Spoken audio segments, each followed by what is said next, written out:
Assalamu alaikum. My name is Abdur Rahman, registration number 605. मेरे team members हैं 629 ताहिर, 617 हाफिज उमर फारूक। और इस लेक्चर में जो हम टॉपिक्स कवर करेंगे वो हैं वेक्टर प्रोसेसिंग, पेजिंग और virtual memory. So first of all we will talk about vector process, computer architecture.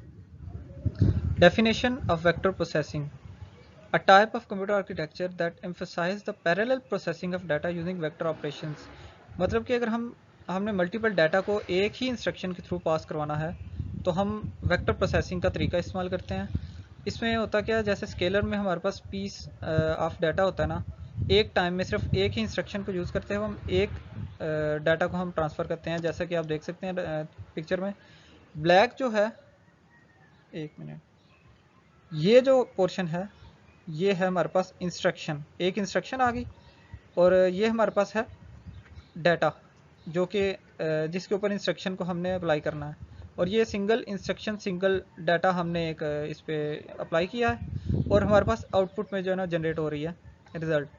दूसरी तरफ जैसा कि हम देख सकते हैं स्केलर ऑपरेशन में दो रजिस्टर्स लिए जिनको हमने ऐड किया का उसके ऊपर इंस्ट्रक्शन अप्लाई की और हमारे पास एक रिज़ल्ट जनरेट हो गया, जैसे हम असेंबली लैंग्वेज में करते हैं। जबकि जो हमारे वेक्टर प्रोसेसिंग है उसमें हम सिंगल इंस्ट्रक्शन यूज़ करके मल्टीपल डाटा को at a time, single instruction multiple data, ये SIMD यूज़ करके हम रिज़ल्ट जनरेट करते हैं वेक्टर फॉर्म में। जैसा हम ये अपने राइट साइड पे देख सकते हैं, वेक्टर एन ऑपरेशंस, हमने मल्टीपल सेट ऑफ जो डाटा है उस पर हमने एक ही एडिशन की इंस्ट्रक्शन अप्लाई की है और हमारे पास मल्टीपल आउटपुट्स आ रही हैं वेक्टर की फॉर्म में। तो ये हमारा एक्चुअल में है vector processing. Advantages of vector processors over scalar processors. Vector processors का स्केलर प्रोसेसर्स की निस्बत क्या फ़ायदे हैं वो हम देखते हैं। इंक्रीज्ड परफॉर्मेंस इंक्रीज कर जाती है। मिसाल के तौर पे अगर मैंने एक इंस्ट्रक्शन के थ्रू एक डाटा को प्रोसेस करना है तो वो इतना परफॉर्मेंस में बेहतर नहीं है जितना कि मेरा एक ही इंस्ट्रक्शन को यूज़ करके मैं मल्टीपल डाटा के ऊपर वो ऑपरेशन अप्लाई कर लूँ, तो वो ज़्यादा परफॉर्मेंस में बेहतर है। उसके बाद आता है रिड्यूस्ड मेमोरी एक्सेस। मेमोरी को एक्सेस करना कम हो जाता है वेक्टर प्रोसेसिंग में, इस तरह से कि मैंने अगर मेरे पास 6 डिफरेंट डाटाज हैं जिनके ऊपर मैंने एक ऑपरेशन लगाना है, स्केलर प्रोसेसर में मुझे हर बार हर डाटा के लिए एक नई इंस्ट्रक्शन जनरेट करनी पड़ेगी।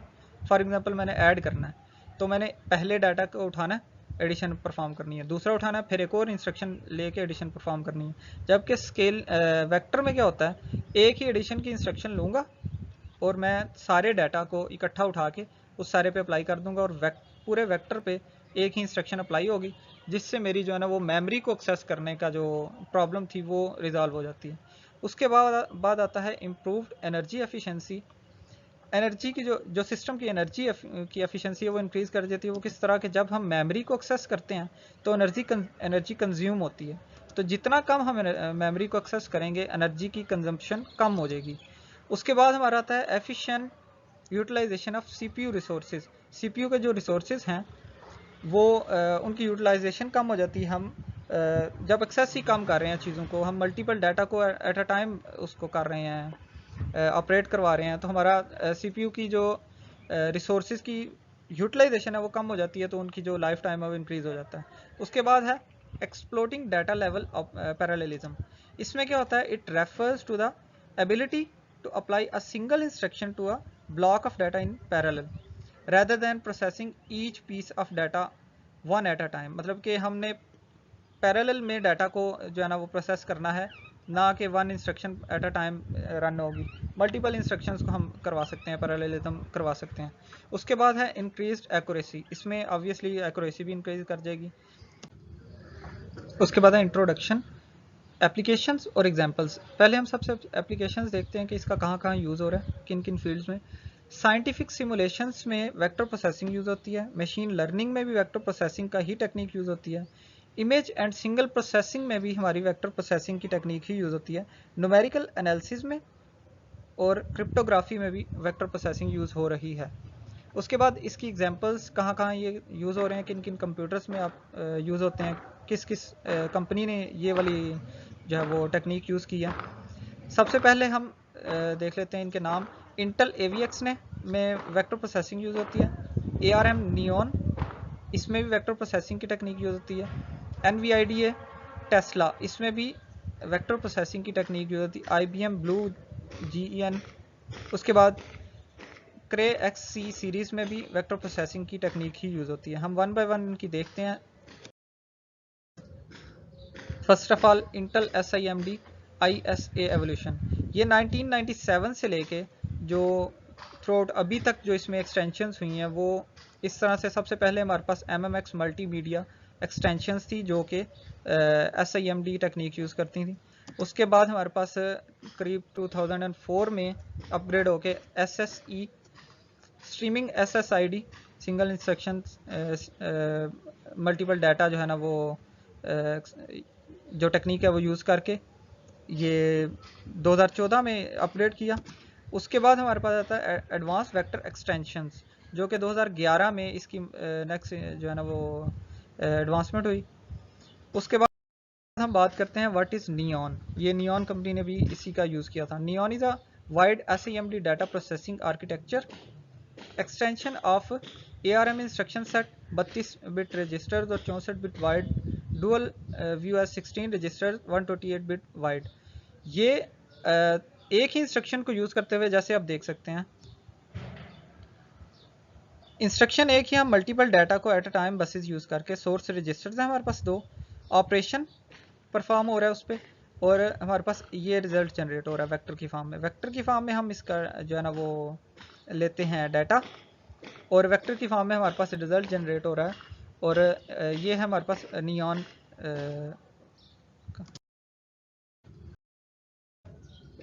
थर्ड पे हमारा टेस्ला।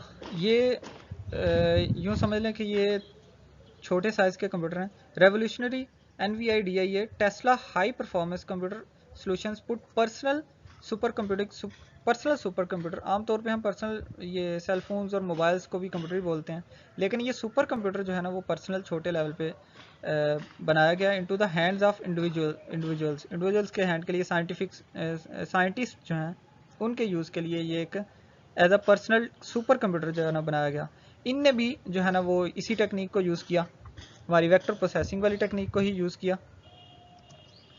इसमें जो GPU कंप्यूटिंग है वो है graphic processing unit as a coprocessor to accelerate CPUs for general purpose scientific and engineering computing. उसके बाद हमारे पास आ जाता है Blue Gene is a IBM project aimed to design super computers. ये सुपर कंप्यूटर्स की एक कंपनी है जिसने ये भी जो है ना हमारा ये वेक्टर प्रोसेसिंग की टेक्निक यूज़ करते हैं। उसके बाद हमारे पास आ जाता है क्रे XC, ये भी वेक्टर प्रोसेसिंग की टेक्निक पर ही चल रहे हैं अब तक। उसके बाद हम देख लेते हैं कि ये किस तरह से वर्क करता है। वेक्टर प्रोसेसर आर्किटेक्चर किस तरह का होता है इसका। फर्स्ट ऑफ ऑल VRL है, इसमें यूज़ होता है। इसका कॉन्सेप्ट सेम वही है, हमने एक इंस्ट्रक्शन उठानी है और उसके बाद मल्टीपल डाटा उठाना है वेक्टर्स की फॉर्म में, और उस पर ऑपरेशन करके हमने रिजल्ट जनरेट कर देना है। फर्स्ट ऑफ ऑल हमारे पास VLR है जो कि है वेक्टर लेंथ रजिस्टर। ये वेक्टर की लेंथ को डिसाइड करता है कि उसकी कितनी लेंथ है, और उस हिसाब से हम उसकी जो है ना वो क्लॉक्स को मेजर करते हैं। उसके बाद आ जाता है हमारे पास VMR वेक्टर मास्क रजिस्टर। इसका क्या काम है, the mask value determine which element of the vector register are active और इनएक्टिव। एक वेक्टर के अंदर कौन सा रजिस्टर एक्टिव है कौन सा इनएक्टिव है ये डिसाइड करता है VMR वेक्टर मास्क रजिस्टर, ये मास्किंग करता है। उसके बाद हमारे पास आ जाते हैं जो floating point unit FPU math compressors is a part of computer system specially designed to carry out operations on floating point number. Typical operations are addition, subtraction, multiplication, division and square roots. For example, मैंने दो numbers को divide करना है या multiply करना है, तो जो फ्लोटिंग पॉइंट है उसको ये हैंडल करते हैं उसमें। उसके बाद हमारे पास आ जाता है ये येलो लाइन आप देख सकते हैं ये वाली, the memory reference is responsible for accessing main memory. ये हमारे पास टेम्प्रेरी स्टोरेज है जो मेन मेमोरी से जो है ना वो उठाती है इंस्ट्रक्शन, और वेक्टर रजिस्टर्स को आगे अप्लाई करती है जो भी ऑपरेशन परफॉर्म करना होता है। उसके बाद हमारे पास cash, a small amount of high speed memory that is used to store frequently accessed data। जो हमने रिसेंटली यूज़ किया होता है डाटा, उसको हमने अगर दोबारा यूज़ करना है तो बजाय इसके हम मेन मेमोरी में दोबारा जाएं। ये हमारा हमें एक क्लोज या करीब टेम्प्रेरी मेमोरी स्टोरेज प्रोवाइड करती है, जहाँ से हमने सेकंड टाइम अगर हमारा डाटा उठाना हो तो हम बजाय इसके मेन मेमोरी को एक्सेस करें, हम कैशे से ले लेते हैं। उसके बाद आ जाता है हमारे पास scalar CPUs। The scalar CPU is a vector processor is responsible for managing the overall operations of processor। Processor के जितने भी ऑपरेशंस हैं ओवरऑल, उनको मैनेज करने के लिए CPU यूज होता है। अच्छा, अब हम इसके आर्किटेक्चर की वर्किंग देखते हैं कि ये किस तरह करता है। सबसे पहले हम देखते हैं कि CPU ने हमारी जो है ना वो इंस्ट्रक्शन जनरेट करनी है और वेक्टर मेमोरी इंटरफेस को प्रोवाइड करनी है। अब ये हमारी इंस्ट्रक्शन जो है ना वो 8 बैंक डाटा मेमोरी से डाटा उठाएगा और प्रोवाइड कर देगा वेक्टर पे। जो भी ऑपरेशन परफॉर्म करना है, CPU ने जो इंस्ट्रक्शन जनरेट की थी ऑपरेशन परफॉर्म करने के लिए, वो उस पर अप्लाई होगी। फ्लोटिंग पॉइंट यूनिट्स अपना काम करेंगे, VLR और VMR अपना काम, जो हमने पहले स्टडी किया लास्ट स्लाइड में। ये सब ऑपरेशन परफॉर्म होने के बाद रिजल्ट भी या तो रजिस्टर में स्टोर होता है या फिर राइट बैक होता है, जैसे हमने इसके स्टडी किया था इसके आर्किटेक्चर में। या तो राइट बैक करते हैं हम रजिस्टर में या फिर मेन मेमोरी में स्टोर करवा देते हैं। वेक्टर प्रोसेसर प्रोग्रामिंग मॉडल्स, हमने लास्ट स्लाइड में पढ़ा वेक्टर का आर्किटेक्चर, कि उसका आर्किटेक्चर किस तरह वर्क करता है। अब हम पढ़ेंगे वेक्टर का प्रोग्रामिंग मॉडल किस तरह वर्क करता है। उसके अंदर जो एलिमेंट्स यूज होते हैं, vector registers, vector instruction, vector loops, vectorization, directives, ये क्या हैं अभी हम इसको स्टडी करते हैं और आगे हम इसको देखते हैं कि प्रोग्राम में किस तरह इनको यूज़ किया जाता है। सबसे पहले वेक्टर रजिस्टर्स हैं। जैसे हमने असेंबली लैंग्वेज में देखा था कि जो स्केलर रजिस्टर्स होते थे, फॉर एग्जांपल R1 और R2 में रजिस्टर्स को नाम देता था। इनमें मैं स्टोर करता था स्केलर क्वांटिटीज 1 2 3 कुछ भी इस तरह नंबर स्टोर करके, उसके ऊपर एक मैं स्केलर इंस्ट्रक्शन अप्लाई करता था, एडिशन सब्ट्रैक्शन कोई भी इस तरह की, तो मेरे पास एक स्केलर में रिजल्ट जनरेट होता था। अभी हम बात कर रहे हैं वेक्टर रजिस्टर की, जिसके अंदर हम फॉर एग्जांपल एक अरे टाइप बना लेते हैं, जिसके अंदर एक ही रजिस्टर में, एक ही वेक्टर रजिस्टर के अंदर 1 2 3 मेरी मर्जी के मुताबिक जितना भी मैंने लंबा एक वेक्टर बनाना हो, वो वैल्यूज़ उसके अंदर स्टोर करवा के उसको मैं बोलता हूँ वेक्टर रजिस्टर, और उसके ऊपर फिर हम अपनी वेक्टर इंस्ट्रक्शंस अप्लाई करते हैं और इनको हम अप्रोच करते हैं यूजिंग इंडेक्स। मतलब इंडेक्स 1 पे 1 पड़ा है, 3 पड़ा है, या जो भी मैंने रखा हुआ है, इंडेक्सेस की फॉर्म में इसको अप्रोच करते हैं। उसके बाद आ जाती है वेक्टर इंस्ट्रक्शन। जैसा कि हमने पहला वेक्टर देखा वेक्टर रजिस्टर। अब वेक्टर रजिस्टर के ऊपर अगर हमने कोई भी अपना इंस्ट्रक्शन अप्लाई करनी है, एडिशन की, मल्टीप्लिकेशन की या सब्ट्रैक्शन की, तो उस पर भी स्पेशल वेक्टर इंस्ट्रक्शन ही यूज़ होगी। उसके बाद आता है हमारा vector loops. These are loops that are explicitly parallelized using vector instructions. The loop body is executed in parallel on multiple elements of data stored in the vector registers. उसके बाद आता है वेक्टराइजेशन डायरेक्टिव्स। ये क्या होते हैं? These are programming annotations that indicate which part of the code can be parallelized using vector processing. These directives can be used by the compiler to automatically generate vectorized code. Vectorized code को automatically generate करने के लिए हम ये वाला notation use करते हैं। उसके बाद हम इसका मॉडल देखते हैं। ये आप जो लेफ्ट साइड पे देख सकते हैं, ये जो हमारा पोर्शन है, ये हमारा वेक्टर प्रोसेसिंग को हम किस तरह कोड की फॉर्म में लिखते हैं। नॉर्मली हमने फॉर एग्जांपल अगर मैं इसको देखता हूँ, मूव की इंस्ट्रक्शन यूज़ करता था मैं असेंबली लैंग्वेज में, तो सिंपल मूव लिख के, तो ये V नहीं लिखते थे, सिंपल मूव लिख के तो हम R1 को कितना भी ऑफसेट दे के तो उसको मूव करवा लेते थे। तो इसमें क्या हो रहा है, मैंने एक तो जो इंस्ट्रक्शन है मेरी मूव इंस्ट्रक्शन, उसके साथ मैंने V लिखा, और जो मेरा रजिस्टर है मैं इसको, अच्छा ये मेरे पास है वेक्टर रजिस्टर्स। जैसा कि राइट साइड की पिक्चर आप देख सकते हैं, लेफ्ट साइड पे मेरे रजिस्टर्स हैं VR1 VR2 और VR3 ये रजिस्टर्स हैं, vector registers. Normally scalar registers के लिए इसकी ज़रूरत नहीं पड़ती वी की, हम सिंपली R1 R2 R3 लिख देते थे असेंबली लैंग्वेज में, जबकि इसमें हमें वी लगाना पड़ता है इसको वेक्टर के तौर पर रिप्रेजेंट करने के लिए। इसको अगर हम अपना क्लॉक्स की फॉर्म में अपना प्रैक्टिकली देखें, ये इसका ब्लॉक डायग्राम की फॉर्म में, तो ये हमारा जो है ना रजिस्टर फाइल्स यहाँ पे मौजूद होते हैं हमारे वेक्टर रजिस्टर्स। हम इसको देख सकते हैं, हमने मल्टीपल यूज़ किए हैं, मल्टीपल रजिस्टर वेक्टर की फॉर्म में हमने यूज़ किए हैं। उसके बाद हमारे पास ये जो 3 हैं मूव की इंस्ट्रक्शंस, ये भी वेक्टर इंस्ट्रक्शंस हैं जो कि वेक्टर रजिस्टर्स के ऊपर अप्लाई की हैं हमने, और इंस्ट्रक्शन मेमोरी को ये पॉइंट करती हैं।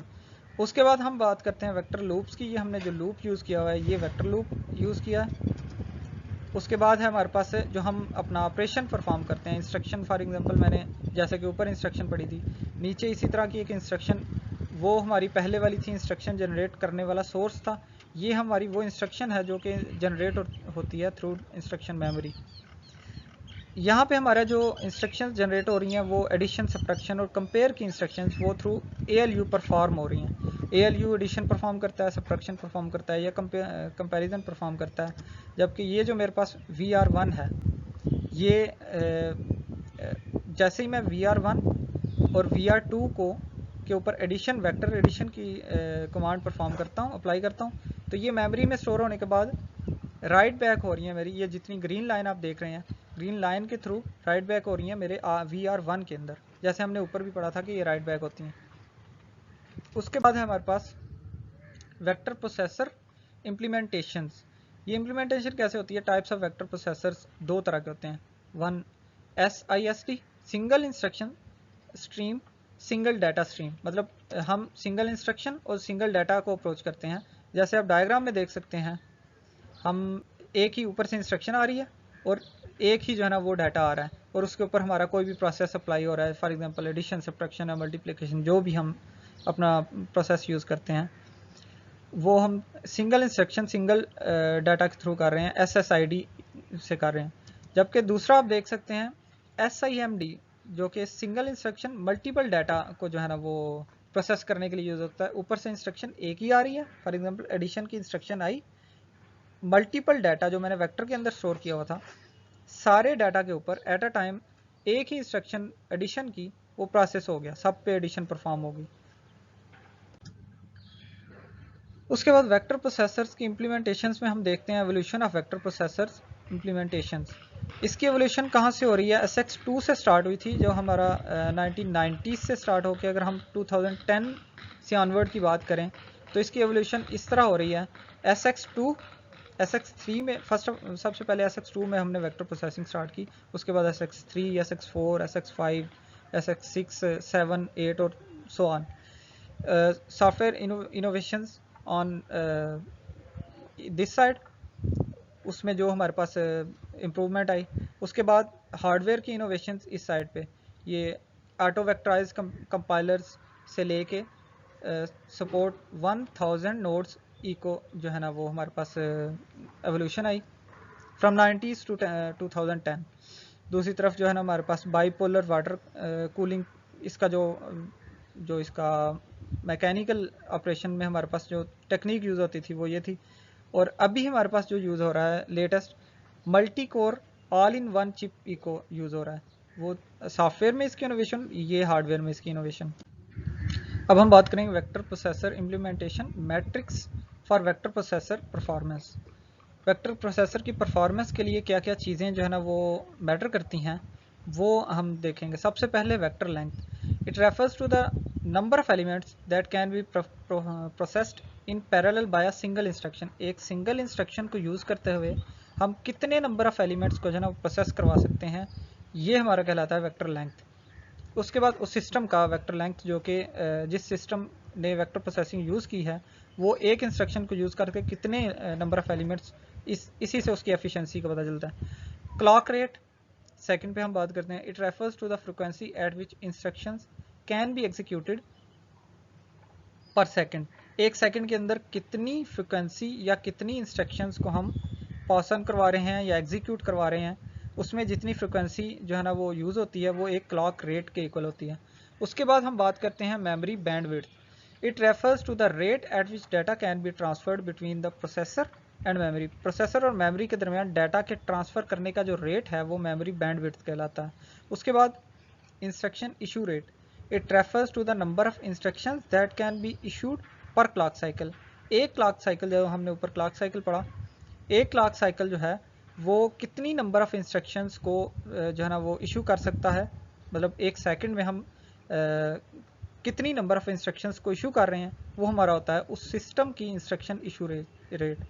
उसके बाद है cache hit rate. It refers to the processing of times that data is found in the cache rather than having to be retrieve from the main memory. मतलब मेन मेमोरी से retrieve करवाने के बजाय हमें किसी प्रोजेक्ट पे काम करते वक्त कितनी बार कैशे से हिट हुआ, कितनी बार मिस हुआ, जितना डाटा हमारा कैशे में रेलिवेंट डाटा जो हम रेगुलर यूज़ कर रहे हैं उस खास प्रोग्राम के लिए, वो कितना रेलिवेंट डाटा हमारा हिट हुआ और कितना मिस हुआ, उस जो रेट है उसको हम कहते हैं कैशे हिट रेट। उसके बाद है floating point performance. It refers to the speed at which the processor can perform floating point arithmetic operation. मतलब इशारिया में अगर हमारा कोई आंसर आ रहा है तो ऐसे ऑपरेशन, ऐसे जो हमारे नंबर्स हैं या जो ऑपरेशंस हैं उनको परफॉर्म करने के लिए हमारा फ्लोटिंग पॉइंट परफॉर्मेंस जो है ना वो यूज़ होता है। उसके बाद है power consumption. It refers to the amount of energy consumed by the processor during operation. एक ऑपरेशन परफॉर्म करने के लिए कितनी एनर्जी कंज्यूम हो रही है वो हमारी कहलाती है पावर कंजम्पशन। और लास्ट पे है cost. It refers to the price of processor. ये हार्डवेयर में हम देखते हैं कि प्रोसेसर जो हम यूज़ कर रहे हैं उसकी प्राइस क्या है। And it associated hardware and software. Software और हार्डवेयर का क्या रेट है वो भी डिपेंड करता है। उसके बाद हम कंक्लूजन की तरफ आते हैं। Vector processing is a powerful technique used in computer architecture to improve performance and energy efficiency. जैसे हम ऊपर मल्टीपल जो है ना वो टाइम्स देख चुके हैं कि किस तरह हम वेक्टर प्रोसेसिंग को यूज़ करके बजाय एक स्केलर प्रोसेसिंग इम्प्रूव कर सकते हैं परफॉर्मेंस और एनर्जी एफिशिएंसी। उसके बाद है vector processors offer several advantages over scalar processor. Obviously हम पहले देख चुके हैं कि कैसे स्केलर प्रोसेसर्स की निस्बत जो है ना वो वेक्टर प्रोसेसर ज़्यादा एडवांटेजेस प्रोवाइड करते हैं, such as data level parallelism and improved memory access. Vector processors can be implemented in different ways such as CPUs, GPUs and have evolved over time to become more efficient and powerful. Performance metrics such as GFLOPS and memory bandwidth are commonly used to measure the effectiveness of vector processors. Vector processors की effectiveness को major करने के लिए हम ये दो चीज़ें use करते हैं। Vector processing is a critical component in modern techniques. ये क्रिटिकल कंपोनेंट है मॉडर्न टेक्निक्स में। जैसे हमने अभी पढ़ा कि अभी जो सुपर कंप्यूटर्स हैं उसमें भी ये टेक्निक यूज़ हो रही है, such as machine learning and scientific computing में हम ये यूज़ करते हैं। As technology continues to evolve, vector processing is expected to remain a key technique. Performance and energy efficiency in computing, ये हमारी अभी भी जो न्यू जो एवोल्यूशन हो रही है हमारी कंप्यूटर इंडस्ट्री में, कंप्यूटर आर्किटेक्चर में, उसमें इसमें इवॉल्व होने की गुंजाइश ऑलरेडी मौजूद है। अस्सलाम वालेकुम, my self is Tahir Abbas from electrical 20। पीछे हमने डिस्कस किया अपने वेक्टर प्रोसेसिंग के बारे में। अब नेक्स्ट है पेजिंग। अब पेजिंग में हम इसका इंट्रोडक्शन देखेंगे, इसका पर्पज़ क्या है और ये वर्क किस तरह करती है और इसकी टाइप्स क्या हैं, और एंड पे इसका कंक्लूजन। इंट्रोडक्शन में है डेफिनेशन ऑफ पेजिंग। तो डिफरेंट प्रोसेस को पेज की फॉर्म में सेकेंडरी स्टोरेज से मेन मेमोरी में हम जो रिट्रीव करते हैं, इस प्रोसेस को हम पेजिंग कहते हैं। और जो हमारे पास डिफरेंट प्रोसेस होते हैं उनका जो हर एक पेज होता है वो लॉजिकल मेमोरी में मैप होता है, और ये जो सारी मैपिंग है जो हमारा ऑपरेटिंग सिस्टम है वो मैनेज करता है पेज टेबल से। नेक्स्ट है पर्पज़ ऑफ पेजिंग। तो सबसे पहले है paging provides a higher level of abstraction for memory management. और नेक्स्ट है कि हम मेमोरी को एड्रेस करने के लिए फ़िज़िकल मेमोरी में कॉन्टिगुअस ब्लॉक यूज़ करते हैं, तो इस चीज़ के बचने के लिए हम पेजिंग यूज़ कर सकते हैं। और नेक्स्ट है to enable the efficient use and sharing of physical memory resources among different processes. Next है वर्किंग ऑफ पेजिंग। इसमें यह है कि operating system divide physical memory into equal size frames. जो हमारी फिज़िकल मेमोरी है हम उसको इक्वल साइज फ्रेम में डिवाइड कर देते हैं। इसी तरह हमारे पास जो लॉजिकल मेमोरी होती है उसको हम इक्वल साइज पेजेस में डिवाइड करते हैं। और जो हमारा ऑपरेटिंग सिस्टम है वो हर एक लॉजिकल पेज को एक यूनिक जो फिज़िकल पेज फ्रेम है उसमें मैप करता है बाय यूजिंग पेज टेबल। और जो एक इम्पोर्टेंट बात है वो ये है कि जो हमारा फ्रेम साइज होता है फिज़िकल, लेट्स से कि हमारे पास एक प्रोसेस है जिसका जो साइज़ है हमारे पास 4 बाइट है और उसका जो पेज साइज़ है वो 2 बाइट है। इसी तरह हमारे पास जो फिज़िकल मेमोरी है उसका साइज़ है 16 बाइट और फ्रेम साइज़ उसका 2 बाइट है। हमने ये पहले भी बात की है कि जो हमारा लॉजिकल मेमोरी होती है उसकी जो पेज साइज़ है वो इक्वल होता है frame size of physical memory. इस तरह जो हमारे पास ये प्रोसेस है उसके में पेज नंबर होंगे और लेट्स से कि जो उसके अंदर डाटा पड़ा हुआ है वो बाइट्स की फॉर्म में पड़ा हुआ है। इस तरह जो फिज़िकल मेमोरी है उसके ये फ्रेम नंबर्स आ गए और साथ जो उसके अंदर डाटा पड़ा है वो डिफरेंट पेजेस हैं। अब नेक्स्ट है कि अगर हमने लॉजिकल जो हमारा मेमोरी है उसमें से हमने कोई भी डाटा अगर चाहिए तो उसके हम क्रॉसपोंडिंग जो पेज नंबर है वो लेके पेज टेबल के थ्रू हम वो उसको फिज़िकल मेमोरी से एक्सेस कर सकते हैं।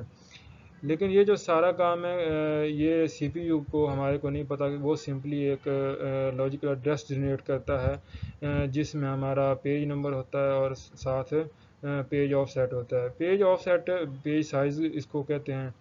तो इसी तरह फिज़िकल मेमोरी के करस्पॉन्डिंग जो वो उसका फिज़िकल एड्रेस जनरेट होता है जिसमें हमारे पास फ्रेम नंबर होता है और फ्रेम ऑफसेट होता है।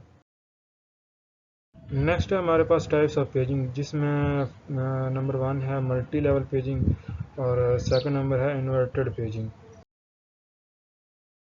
Multi level paging, the need for multi level paging arises when the size of page tables become large.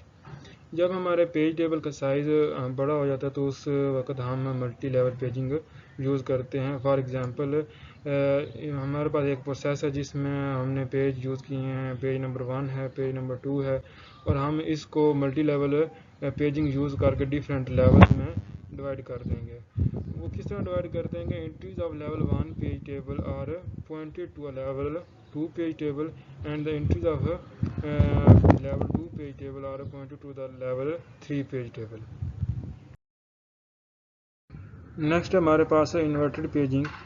In inverted paging, each page table entry contains fields such as process ID, page number, and frame number. It eliminates the need for each process to have its own page table, which saves memory space.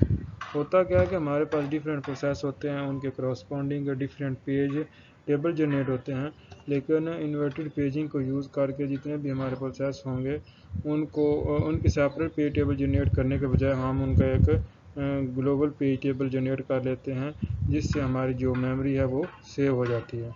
Next, it provides a way to manage virtual memory in a system where the physical address of the virtual memory can't be directly mapped to a storage device. Next, a conclusion. Paging is an essential component of a computer architectures has revolutionized memory management, enabling flexible use and sharing of physical resource among multiple processes. It is highly efficient and can improve overall system performance significantly by reducing fragmentation and keeping frequently accessed page closer together. ये था paging. Next है हमारा virtual memory जो हाफिज उमर बयान करेंगे। अस्सलाम वालेकुम।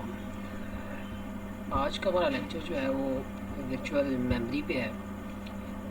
Basically हम ये देखेंगे कि वर्चुअल मेमोरी जो है हमारी वो किस तरह वर्क करती है और हम किस तरह देख सकते हैं कि वर्चुअल मेमोरी हमारे लैपटॉप या पीसी में कितनी स्पेस वर्चुअल मेमोरी की है और इसकी जो वर्किंग है उसको हम इंशाल्लाह आज के लेक्चर में देखेंगे। तो स्टार्ट करते हैं कि आज के लेक्चर में हम क्या क्या चीज़ें जो है वो कवर करेंगे। फर्स्ट ऑफ ऑल हम जो है वो वर्चुअल मेमोरी का इंट्रोडक्शन देखेंगे और सेकंड नंबर पे हम इसकी वर्किंग देखेंगे कि वर्चुअल मेमोरी एक्चुअली वर्क कैसे करती है और थर्ड नंबर पे हम देखेंगे कि डिमांड पेजिंग टेक्निक जो है वो वर्चुअल मेमोरी में हम कैसे यूज़ करते हैं और इसकी वर्किंग हम जो है वो बेसिकली जो है वो देखेंगे कि वर्किंग होती किस तरह है। इसकी एग्जांपल जो है वो देखेंगे, एग्जांपल के थ्रू हम इसको समझेंगे कि डिमांड पेजिंग वर्क कैसे कर रही है। और उसके बाद जो वर्चुअल मेमोरी है उसमें जो डाटा इन और आउट होता है, जिसे आप स्वैप इन या स्वैप आउट कह सकते हैं, उसके लिए हम कौन कौन से एल्गोरिथम्स यूज़ कर सकते हैं वो हम देखेंगे और उन एल्गोरिथम्स की एग्जांपल्स जो है वो भी हम देखेंगे, एग्जांपल्स करेंगे सॉल्व इंशाल्लाह, ताकि हमारी प्रैक्टिस हो सके कि हमें समझ आए कि वाकई में चीज़ें वर्क कैसे कर रही हैं। तो स्टार्ट करते हैं इंट्रोडक्शन से। अगर तो आपने जो है लैपटॉप में या पीसी में फर्स्ट ऑफ ऑल चेक करना चाहते हैं कि आपकी जो है वर्चुअल मेमोरी उसकी स्पेस कितनी है, ठीक है, क्योंकि वर्चुअल मेमोरी के इंट्रोडक्शन में ये चीज़ आती है कि वर्चुअल मेमोरी जो है वो आपका बेसिकली एक जो हार्ड डिस्क के अंदर ही एक स्पेस होती है, ठीक है। इसको आप ये नहीं कह सकते कि ये कोई हार्ड डिस्क है आपकी, ये हार्ड डिस्क के अंदर एक लाइक सॉफ्टवेयर टाइप जिसे कह सकते हैं, ये एक मेमोरी स्पेस है जो कि तब इस्तेमाल की जाती है जब आपकी जो मेन मेमोरी होती है जिसे हम रैम कहते हैं, उसकी स्पेस जो है वो हमारी डिमांड से कम पड़ जाती है। फॉर एग्ज़ाम्पल आजकल के अगर पीसीज में देखा जाए तो मोस्टली रैम जो है वो 16 GB तक चल रही है, ठीक है। अगर तो आपके पास रैम जो है वो 16 GB की है, ठीक है, और आप जो है वर्किंग करते हैं उसके ऊपर थोड़ी हैवी किस्म की, यानी कि आपका डाटा जो है वो कम से कम भी जो आप जिस तरह उसके ऊपर लोड डाल रहे हो वो आपका बन जाता है 20 GB तक, ठीक है। तो अब आपकी जो आपके पास मेन मेमोरी है जो आपकी वर्किंग कर रही है वो बेसिकली सेट हुई पड़ी है आपके जो है वो 16 GB तक, ठीक है। तो आपको तो वो चीज़ें इस तरह मैनेज करनी है कि आपका जो तमाम चीज़ें हैं वो आपकी वर्क करते रहें और आपका पीसी जो है वो स्लो ना हो। हम देखते हैं कि हम फॉर एग्ज़ाम्पल जैसे कि हमारा ये होता है कि हमने कोई चीज़ एक टाइम पे साथ काम कर रहे हैं, दूसरी भी स्लाइड्स हमने ओपन की होती है, तीसरा हम कोई और जो प्रोग्राम करना चाह रहे होते हैं उसका हमारे माइंड में होता है कि यार ये चीज़ मैं इसको साथ खोल के रख लेता हूँ, यानी बैक एंड पे हमारी चीज़ें चल रही होती हैं। तो वो जो चीज़ें चल रही होती हैं वो हमारे मेन मेमोरी को कंज्यूम कर रही होती है, मेन मेमोरी को फिल करती जा रही होती हैं, मेन मेमोरी को जो पार्ट्स होते हैं उनको वो फिल करती हैं। तो वो डाटा हमारा जो है वो जब मेन मेमोरी से बढ़ जाता है, ठीक है, उस वक्त हमारा पीसी जो है वो स्लो हो जाता है या हमारा लैपटॉप जो है वो स्लो वर्किंग करना शुरू कर देता है। अब उसमें क्या होता है, वर्किंग जो हो रही होती है, हालांकि हमारा डाटा जो है वो बढ़ गया है लेकिन वर्किंग एक्चुअली हो रही है। तो वर्किंग जो हो रही है उसको जो वर्किंग वो करवा रहा है पीछे उसका जो प्रोसीजर है वो एक्चुअली वर्चुअल मेमोरी होती है। वर्चुअल मेमोरी जो है वो वाला डाटा जो है वो यूज़ करवा रही होती है, ठीक है। ये इसलिए यूज़ की जाती है कि सम टाइम आप जब अपनी लिमिट से ज़्यादा, आपकी रैम से ज़्यादा आप अपना कोई काम करना चाह रहे होते हैं तो वर्चुअल मेमोरी उस वक्त यूज़ होती है कि वो आपका काम वो जगह बना के देती है आपको रैम के अंदर, ठीक है।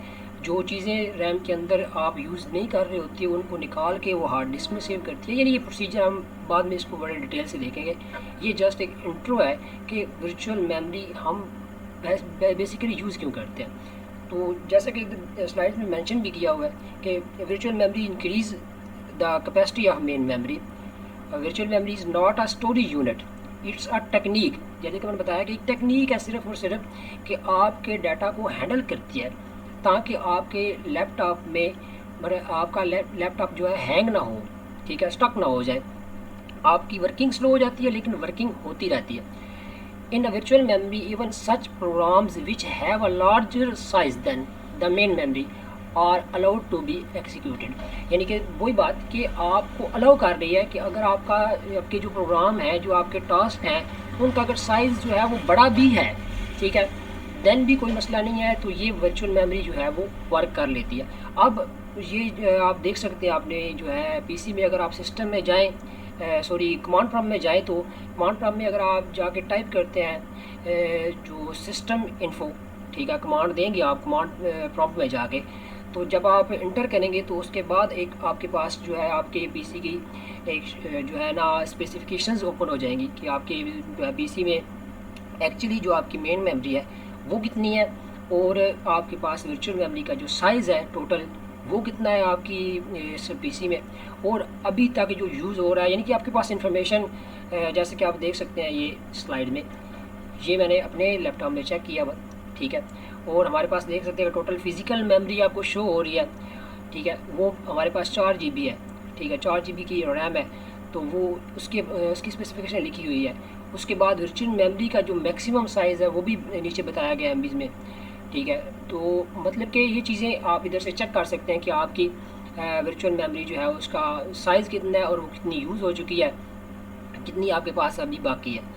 तो ये तो सिर्फ है कि आपकी वर्चुअल मेमोरी का वर्किंग प्रोसीजर जो है वो आपको पता चले कि हमारी अगर वर्चुअल मेमोरी का वर्ड ज़हन में आता है तो साथ फ़ौरन पता चले कि ये चीज़ वर्क कैसे कर रही है, इसको आप चेक कर सकते हैं, ठीक है। और अभी हम इसको वर्चुअल मेमोरी को एग्जांपल के थ्रू समझेंगे कि मतलब कि किस तरह, एक तो हमने ओरली बात की है, ठीक है, ओरली बात समटाइम चीज़ समझ नहीं आ रही हो तो उसको सैम्पल के थ्रू समझा जाए तो वो बेहतर तरीके से समझ आती है। तो हम एग्जांपल के थ्रू जो है ना इसको करते हैं कि ये एक्चुअली वर्क किस तरह कर रही है। तो जैसे कि आप देख सकते हैं कि in modern world virtual memory has become quite common these days.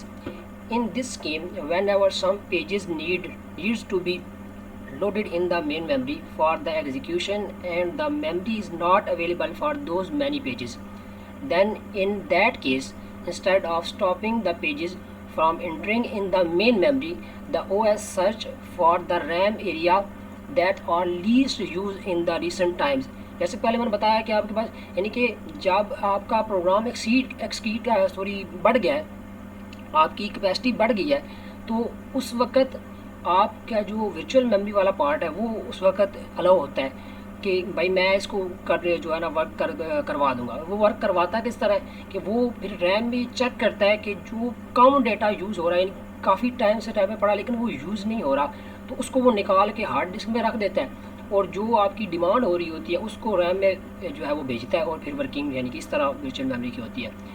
तो least used in the recent times are that are not referenced and copy that into the secondary memory, यानी कि secondary memory भेज देता है to make the space for the new pages जो हमारे demand किए हुए पेजेस हैं, जो हम डिमांड कर रहे हैं in the main memory.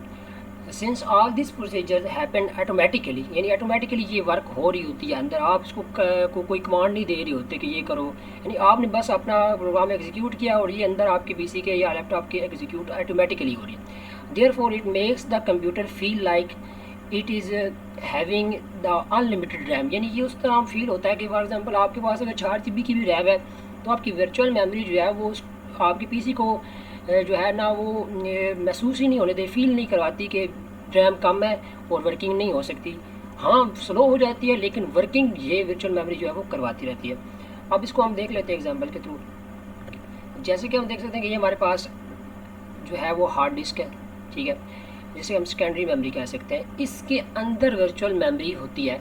अब वर्चुअल मेमोरी इसके अंदर किस तरह प्लेस होती है उसको भी देख सकते हैं हम।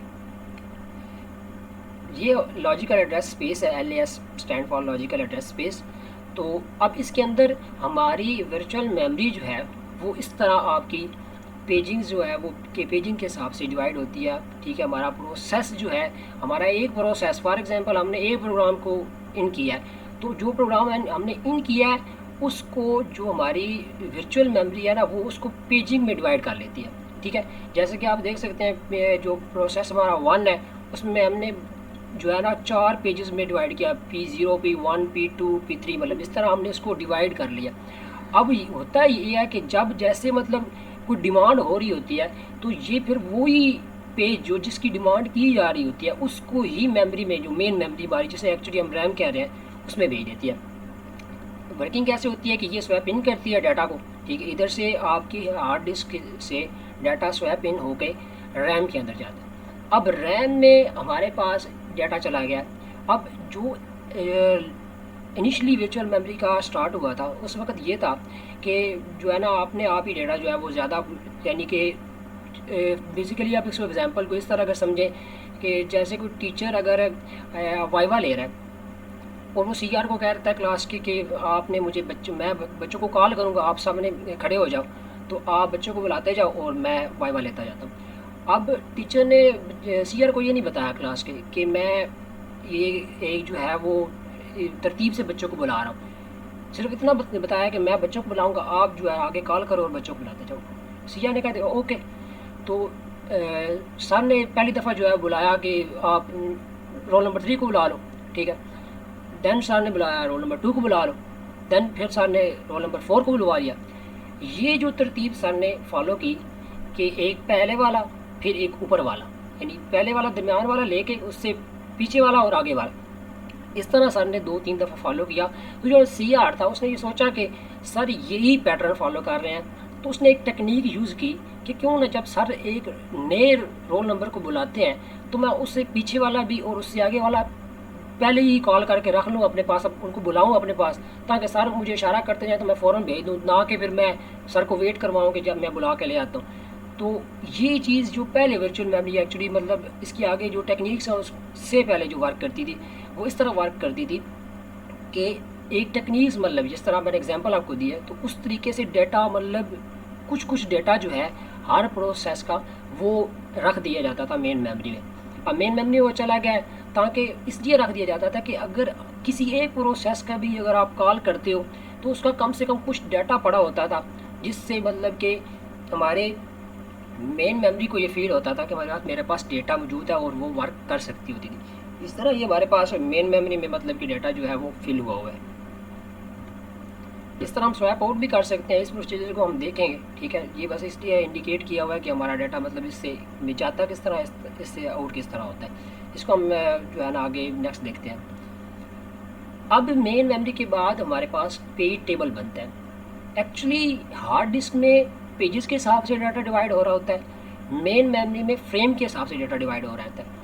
तो इस फ्रेम को भी और इजीली करने के लिए एक पेज टेबल बना दिया जाता है कि पेज टेबल में डायरेक्ट आपके पास फ्रेम मौजूद होते हैं कि आप जो है वो वर्किंग आपके पेज की डिमांड आती है, ठीक है, और वो उस फ्रेम वर्क पे देखता है कि हाँ पेज की कौन सी डिमांड है और उस पेज को जाके वो पकड़ के लाता है। बेसिकली जो इसके अंदर का प्रोसीजर होता है वो फ्रेम के होता है कि आपका मेन मेमोरी का फ्रेम कौन सा होगा, और जो बाहर आपके पास नंबर शो हो रहे होते हैं, इंडेक्स शो हो रहे होते हैं, वो पेज नंबर होते हैं कि पेज नंबर कौन सा है हमारे पास। तो ये होता है पेज टेबल। इसके लिए ये होती है कि पेज टेबल से हमें डेटा जल्दी जो है ढूंढने को मिल जाता है, हम ना कि हम सारी रैम को चेक करें। इसमें जो है फ्रेम वाइज डेटा जो है वो पहले से पड़ा होता है, यहाँ से डायरेक्ट पता चल जाता है और इससे बैक CPU को जल्दी ही चीज़ें जो है वो मिल जाती हैं। ये हमारे पास CPU होता है। अब CPU की एक एग्जांपल इस तरह की, CPU ने हमारा जो है वो प्रोसेस नंबर 1 की कॉल की है, यानी कि मैं एक वर्किंग करना चाह रहा हूँ अपने लैपटॉप पे, तो मैंने प्रोसेस नंबर 1 की कॉल की। मैंने कहा जी प्रोसेस नंबर 1 पूरा नहीं चाहिए, प्रोसेस नंबर 1 का पेज नंबर 1 मुझे चाहिए, ठीक है। ये मैं एक टेक्निक यूज़ कर रहा हूँ कि पहले तो मैंने आपको बता दिया कि वर्किंग कैसे होती है, इनिशियली वर्किंग क्या थी। अब मैं एक टास्क करना चाह रहा हूँ, ठीक है, एग्जाम्पल के लिए कि मैं इसको करके चेक करता हूँ कि हाँ वर्क हो रहा है या नहीं होता, या कोई फॉल्ट तो नहीं अक्कर होता है इसमें, वो चेक करने के लिए मैंने प्रोसेस नंबर 1 किया और मैंने कहा कि उसका मुझे पेज नंबर 1 चाहिए। तो जब मैं पेज टेबल में आया, पेज टेबल में हमारे पास फ्रेम नंबर 2 जो है, यानी जो आपके पास पेज नंबर 1 पे फ्रेम नंबर 2 होना चाहिए था या 3 होना चाहिए था, जिस तरह भी तरतीब से होना चाहिए था, वो हमारे पास इधर मौजूद ही नहीं है। ठीक है। अब जब ये हमारे पास इधर फ्रेम में मौजूद नहीं है तो ऑटोमेटिकली बात है ये कि ये रैम में भी मौजूद नहीं है, क्योंकि पेज टेबल बनता ही रैम मेन मेमोरी से है, जिसे रैम कहते हैं उससे, क्योंकि इसके अंदर फ्रेम यूज़ होते हैं और मेन मेमोरी में भी फ्रेम यूज़ होते हैं। तो इधर से हमें पता चला है कि हमारे पास डाटा तो मौजूद नहीं है। अब जो आप अपने इस साइड पे देख रहे हैं कि यहाँ पे ये जो चीज़ें आपको नज़र आ रही हैं ये होती है वैलिड और इनवैलिड। यहाँ से अगर आपको 1 शो हो होता है तो आपकी टेक्निक में ये होता है कि वैलिड, ये आपके पास चीज़ पड़ी हुई है, चलो जी यहाँ से लो और पीछे वापस चले जाओ। अगर तो आपके पास नहीं होता तो इनवैलिड शो होता है, और उसका होता है कि आपके पास 0 शो हो रही होती है। जहाँ पे अब मैंने कॉल की, मैंने कहा कि पेज नंबर 1 चाहिए, लेकिन पेज नंबर 1 पे फ्रेम हमारे पास नहीं पड़ा, पेज नंबर 1 हमारे पास किसी फ्रेम में भी रैम की मौजूद नहीं है। तो उसने मुझे कहा कि आपकी जो आपको चाहिए टास्क वो इनवैलिड है, वो मेरे पास मौजूद रैम में नहीं है। तो अब ये जब रैम में मौजूद अगर तो होता तो सिंपल प्रोसीजर था, तो वापस चला जाता, लेकिन अब मेरे पास मौजूद जब नहीं है तब मुझे क्या करना चाहिए उसको समझते हैं आगे। उसके लिए ये है कि हमारे पास जब नहीं होता फिर हमारे पास इंटरप्ट क्रिएट हो जाता है। अब इंटरप्ट क्रिएट होता है तो फिर उसको किस तरह हमने हैंडल करना होता है उसको देखते हैं।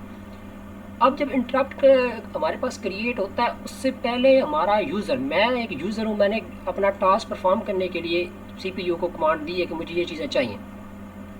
जब तक हमारे पास ये इंटरप्ट क्रिएट नहीं होता तब तक हमारी कमांड यूज़र के पास होती है। जब इंटरप्ट क्रिएट होता जाता है तो हमारी कमांड जो है वो यूज़र से, यानी जो वर्किंग जो है वो यूज़र से स्विच होकर ऑपरेटिंग सिस्टम के पास चली जाती है। उसके बाद अब जब जो वर्किंग होगी अब वो ऑपरेटिंग सिस्टम करेगा। ऑपरेटिंग सिस्टम क्या करेगा, अब इधर इंटरप्ट क्रिएट हुआ, स्टेप नंबर 2 आप देखें तो ऑपरेटिंग सिस्टम के पास कॉल चली गई, ठीक है। और अब ये होता क्या है कि जब हमारे पास इंटरप्ट क्रिएट होता है वहाँ पे हमारे पास एक पेज फॉल्ट होता है। ये पेज फॉल्ट या आप इंटरप्ट कह रहे हैं या पेज फॉल्ट कह रहे हैं कि पेज फॉल्ट मतलब कि हमारे पास पेज टेबल में मौजूद नहीं है, रैम में मौजूद नहीं है, पेज फॉल्ट आ गया, तो इसको मतलब क्लियर करो, पेज फॉल्ट को क्लियर करना है। तो स्टेप नंबर 3 में क्या हो रहा है कि डिमांड क्या थी, मुझे प्रोसेस नंबर 1 का पेज नंबर 1 चाहिए था। तो ऑपरेटिंग सिस्टम ने चेक किया कि अगर तो हार्ड डिस्क में पड़ा है, कहाँ पड़ा है।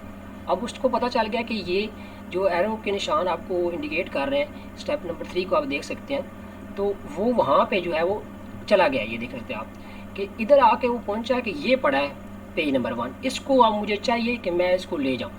कहाँ लेके जाना है, अब ये रैम में पहले चेक करेगा, ठीक है। अगर रैम में खाली जगह पड़ी हुई है, स्पेस अभी है कि मेरी 4 GB की रैम है, तो अभी वो यूज़ हुई नहीं है इतनी ज़्यादा, उसके पास फ्रेम कोई खाली पड़ा है। देख सकते हैं हम इंडेक्स नंबर 7 देखें रैम का, तो वो हमारे पास खाली है, इसमें कोई चीज़ अभी तक पड़ी नहीं हुई। तो वो वहाँ से उस पेज को उठा के इसमें 7 में प्लेस कर देगा। जब 7 में प्लेस हो जाएगा तो फिर वो 7 से निकाल के हमारे पास वो हमें 1 पे ले जाएगा।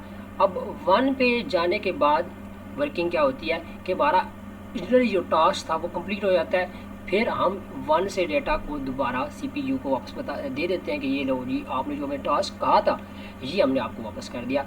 ये एक वर्किंग थी जब हमारे पास फ्रेम में चीज़ें मतलब रैम में मौजूद चीज़ें नहीं होती, तो आपने किस तरह से अपने हार्ड डिस्क से डेटा को आपने वर्चुअल मेन मेमोरी में भेजना है, स्वैप इन करना है। ये हमने स्वैप इन किया है। तो ये थी इनिशियली टेक्निक जो हमने यूज़ करनी थी और हमने इसको परफॉर्म करना था, ठीक है। अगर फॉल्ट अकर होता है तो, अगर फॉल्ट अकर नहीं होता फिर तो प्रोसीजर ही आसान है कि CPU से आप चले गए, आप पेज टेबल से वापसी आपने CPU को बता दिया कि मेरे पास पड़ा है, ठीक है, ओके, देन फास्ट वर्किंग। लेकिन ये वर्किंग स्लो हो रही है क्योंकि हमारी रैम वर्क नहीं कर रही, क्योंकि हम वर्चुअल मेमोरी से डाटा ले रहे हैं। तो ये एक प्रोसीजर आपके जो है ना लोड आपके जो रैम से बढ़ गया है, ठीक है। तो जो है आपको हार्ड डिस्क का डाटा लेना पड़ा है, आपके पास मौजूद नहीं था, तो थोड़ा प्रोसीजर जो है वो स्लो हो जाएगा। एंड नेक्स्ट ये जो टेक्निक है ये थोड़ी स्लो टेक्निक थी कि बार बार अगर कोई फॉल्ट अक्कर होता है तो फिर वो हार्ड डिस्क के लेके रैम में रखा जाएगा, रैम से फिर निकला जाएगा। तो यानी इसको अब ये इसकी नई टेक्निक है, इसको थोड़ा सा जैसे क्या कहते हैं इम्प्रूव किया गया। वो थी पेजिंग की टेक्निक के डिमांड पेजिंग। वो कहते हैं कि ये चीज़ ऐसी होती है कि it says that do not load any page in the main memory until it is required. यानी कि ये कहती है कि डिमांड पेजिंग ये कहती है कि जब तक आपको CPU मतलब यूज़र आपको कोई किसी किस्म की कमांड नहीं दे रहा, कोई आपको टास्क नहीं दे रहा, तब तक आपकी मेन मेमोरी जो है ना वो फ्री होनी चाहिए। आपकी मेन मेमोरी डाटा नहीं होना चाहिए, खाली होनी चाहिए मेन मेमोरी। जैसे ही कोई टास्क लिया जाए उस वक्त मेन मेमोरी में डाटा को भेजा जाए और बस उसको फिर CPU को दिया जाए। तो देख सकते हैं कि हमारे पास हार्ड डिस्क है, इसकी छोटी सी एग्जांपल है, बड़ी आसान एग्जांपल है इसकी। तो हमने किया यूँ कि फर्स्ट ऑफ ऑल हमारे पास जो है वो मौजूद कोई चीज़ अगर होती है, फॉर एग्जांपल प्रोग्राम ए हमारे पास मौजूद है, ठीक है। हम प्रोग्राम ए में देख सकते हैं हमारे पास पहले जो कॉल हुआ, ठीक है, कॉल हुआ पहले हमारे पास उस वक्त 3 जो है वो हमारे जो है ना इन हुए, हमने उसको इन कर दिया। अब जब नेक्स्ट हमारे पास कमांड इन हुई उस वक्त भी हम देख सकते हैं कि हमारा डाटा जो है वो जो है जितना मतलब मांगा गया था उतना उस हिसाब से वो इंक्लूड करता है। अब नेक्स्ट टाइम में ये होता है कि अगर आपको इधर देखा जाए तो मेन मेमोरी में जो टास्क हुआ है कि अब आप 2 डाटा आपको चाहिए, यानी कि टास्क नंबर अगर आप देखें 2 स्वैप इन जहाँ पे हो रही है प्रोग्राम नंबर बी में, तो हमें मेन मेमोरी से यही हुआ कि कॉल हुई है कि भाई हमें सिर्फ जो है ना 2 किस्म का, मतलब आप कह सकते हैं कि फॉर एग्जांपल 6 7 एक इंडेक्स के हिसाब से देखा जाए तो वहाँ से 2 किस्म का डाटा आ जाएगा। जो फर्स्ट नंबर पे पड़ा है 12 या 13, ये हमारा स्वैप इन हो जाएगा, ठीक है, जो हमारी डिमांड है। बेसिकली कहने का मकसद ये है कि सिर्फ और सिर्फ वो डाटा चाहिए जिसकी हमें CPU ने डिमांड की है और हमें वही आपने सेकेंडरी मेमोरी से उठा के रैम में रख दिया और रैम से आगे चला गया। जो फालतू डाटा है उसको स्वैप आउट आपने कर देना है, जो वर्किंग में नहीं था, जो वर्क नहीं कर रहा। नेक्स्ट अगर आप आ जाते हैं पेज रिप्लेस एल्गोरिथम्स, ये आपके पास हमारी टेक्निक्स हैं कि आपने अब हमने ये तो देख लिया पहले कि डेटा किस तरह इन आउट हो रहा है, और फिर हमने डिमांड पेजिंग की टेक्निक भी देख ली कि जितनी डिमांड है जी उतनी करें, ठीक है, बाकी को निकालते जाएं, रखते जाएं, निकालते जाएं, रखते जाएं। अब ये निकलना और यानी कि उसको स्वैप इन और स्वैप आउट करना ये हो कैसे रहा है, मतलब हमारे पास तो टास्क बहुत ज़्यादा हो सकते हैं, तो हम मतलब किस टास्क डेटा को रैम में रहने दें, किसको निकालें, ये हमें कैसे पता चलेगा। इसको देखने के लिए हमारे पास कॉमन जो यूज़ होती हैं वो 3 किस्म के जो है ना पेज रिप्लेसमेंट एल्गोरिथम्स यूज़ होते हैं ऑपरेटिंग सिस्टम में। वो ये है कि हमारे पास first in first out page replacement algorithm है, FIFO जिसे हम शॉर्ट वर्ड में कहते हैं। अब ऑप्टिमल पेज रिप्लेसमेंट एल्गोरिथम है, उसके बाद लीस्ट रिसेंटली यूज्ड LRU जिसे कहते हैं पेज रिप्लेसमेंट एल्गोरिथम्स है। इसको हम एग्जांपल के थ्रू देखते हैं। एग्जांपल्स के थ्रू फर्स्ट ऑफ ऑल जो हमारे पास था FIFO था, फर्स्ट इन फर्स्ट आउट। इसके नाम से ही पता चल रहा है कि फर्स्ट इन फर्स्ट आउट, यानी कि जिसको आपने पहले भेजा है उसको आपने जब निकालने की बारी होनी है, जब निकालने की ज़रूरत होनी है आपको कि आपने डाटा को निकालना है, देन आपने उसी को ही निकालना है, यानी आप वो डाटा कोई जो है वो निकाल नहीं सकते। तो अब इसमें आप देख सकते हैं मेंशन भी किया गया है कि जो अगर आपको प्रोसीजर वैसे समझ नहीं आ रहा वॉइस में या कोई मसला है तो आप इसकी डेफिनेशन वगैरह पढ़ सकते हैं। The first in first out page replacement algorithm removes the page in the frame which is allotted long back. This means that useless page which is in the frame for a longer time is removed and the new page which is in the ready queue and is ready to occupy the frame is allowed by the first in first out page replacement algorithms. Let us understand this first in first out page replacement algorithm working with the help of examples. इसको example के through देखते हैं। इधर अगर बताते भी रहे तो उतना मतलब इस तरह चीज़ें क्लियर नहीं होती, आपको एग्जाम्पल्स के बताते हैं कि किस तरह मतलब फर्स्ट इन फर्स्ट आउट वाला प्रोसीजर हमारा वर्क करता है। हमारे पास एक टेबल है, हमारे पास जो हमारी मेन मेमोरी है उसके अंदर आपके पास 3 फ्रेम मौजूद हैं। मैंने आपको पहले बताया था कि हार्ड डिस्क में जो डाटा होता है, जो प्रोसेस होते हैं, उनको पेजेस में डिवाइड करते हैं और मेन मेमोरी में जो डाटा होता है उसको हम फ्रेम में डिवाइड करके रखते होते हैं। इनका साइज़ जो होता है वो बराबर होता है। एक ये एग्जांपल है कि एग्जांपल में ये चीज़ें आ रही हैं कि उसने एक स्ट्रिंग आपको बना के दी है, डाटा आपके पास सामने स्लाइड पे शो हो रहा है। अब इसको वो कहता है कि आप अपने फ्रेम, आपके पास 3 फ्रेम है, आप इसको कैसे एडजस्ट करोगे। कॉलिंग आपकी होती जा रही है कि फर्स्ट पे चीज़ ये कॉल हुई है, सेकंड पे ये नहीं, कि डाटा सारा आपने ये वाला इसमें इन तीनों फ्रेम में आपने यूटिलाइज करना है ताकि हर चीज़ जो है वो वर्क, हर नंबर वर्क करे, स्ट्रिंग पूरी जो है उसकी वर्किंग देखनी है। तो इसको देखते हैं पहले आप। फर्स्ट ऑफ ऑल जब हमने पहली दफ़ा कॉल की, मैंने नीचे मेंशन हो रहा है, अगर आप स्लाइड बॉक्स को देखे जाएँ तो वहाँ पे फिलिंग हो रही है एनिमेशन के थ्रू। तो फर्स्ट ऑफ ऑल हमने लेफ़्ट हैंड साइड से शुरू किया, तो 6 नंबर हमारे पास शो हो रहा है, तो 6 की कॉल हो गई। अब 6 हार्ड डिस्क से उठ के रैम के फ्रेम में चला गया, ठीक है। फ्रेम में जब वो चला गया तो अब देन हुआ यूँ कि जब फ्रेम एक में साइड, ये यहाँ पे थोड़ी मिस्टेक हुई है कि जो फ्रेम की मार्किंग है सोल्टू से वो F3 रह गई है। इसको जो है आप इस तरह कह सकते हैं F1, F2 और F3। तो इसको थोड़ा सा देख लीजिएगा, F1, F2 और F3 होगी, ये F3 नहीं है, ठीक है। तो इसको आप पहले चेक कर लीजिएगा एक दफ़ा। बाकी इसका इतना मसला नहीं है, लेकिन यह है कि फ्रेम के हिसाब से अगर आप देखेंगे तो फिर वो वर्किंग समझना आसान होती है कि कौन से फ्रेम से डाटा निकल रहा है और कौन से फ्रेम में डाटा पड़ा हुआ है। चलिए समझते हैं इसको, प्रोसीजर को समझते हैं बेसिकली जो हमारा मकसद है।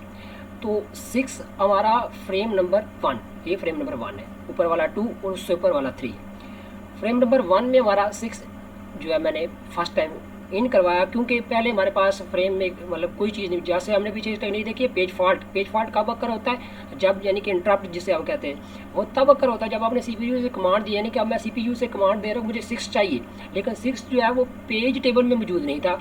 पेज टेबल ने जो है ना वो कहा कि इंटरप्ट क्रिएट हुआ है, यानी पेज फॉल्ट क्रिएट हुआ था। तो हमने देखे थे कि वो 6 स्टेप्स थे जो फॉलो करके मतलब हार्ड डिस्क से फिर रैम में डेटा स्टोर हुआ था और रैम से फिर पे टेबल में गया और पे टेबल से फिर CPU को वो मिला कि ये जो आपने मांगा था ये चीज़ वो डेटा ये वो है।